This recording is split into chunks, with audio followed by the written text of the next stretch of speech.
শৈক্ষিক বঁটা সেই বঁটাটো হৈছে যে প্ৰতি বছৰে যিখন জিলা শাখাত শ্ৰীমন্ত শংকৰদেৱ সংঘৰ অধিৱেশন অনুষ্ঠিত হয় সেই জিলা শাখাৰ উচ্চতৰ মাধ্যমিক শিক্ষান্ত পৰীক্ষাত যিগৰাকী শিক্ষাৰ্থীয়ে আটাইতকৈ বেছি নম্বৰ পায় প্ৰাথমিক শাখাসমূহৰ অন্তৰ্গত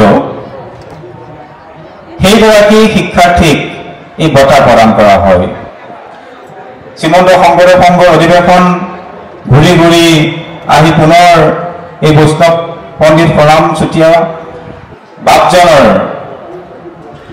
নিজা জিলাত আহি এয়া অনুষ্ঠিত হৈ আছে তেখেতৰ সমন্বয় ক্ষেত্ৰত আৰু এই সমন্বয় ক্ষেত্ৰত আমি এই বঁটাটো প্ৰদান কৰিবলৈ আগবাঢ়িছোঁ।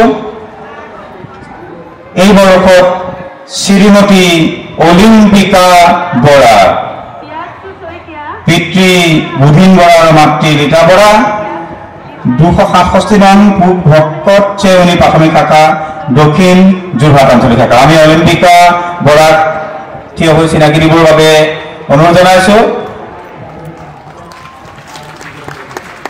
আৰু তেওঁক আমি আদৰণি সম্ভাষণ জনাবৰ বাবে আদৰণি কমিটিৰ প্ৰতি সেৱা নিবেদন কৰিছোঁ।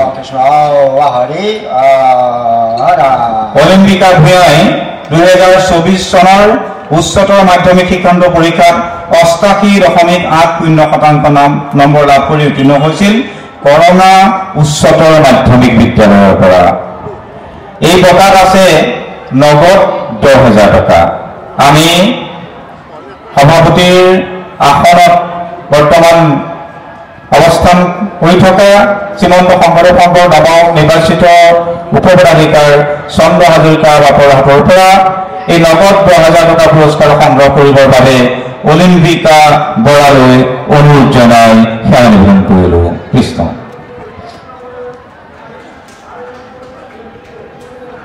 এই বঁটা প্ৰদান কৰা লগতে অজিত দাসৰ পৰিয়ালৰ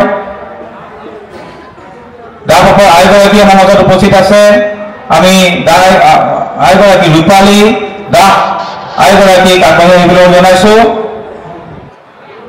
তেখেতকো আমি আদৰণি জনাবৰ বাবে সেৱা নিবেদন কৰিছোঁ আদৰণি কমিটিৰ প্ৰতি আৰু তেখেতকো আগবাঢ়ি আহি আমি সন্মুখৰ আসন গ্ৰহণ কৰিবলৈ অনুৰোধ জনাই সেৱা নিবেদন কৰিছোঁ।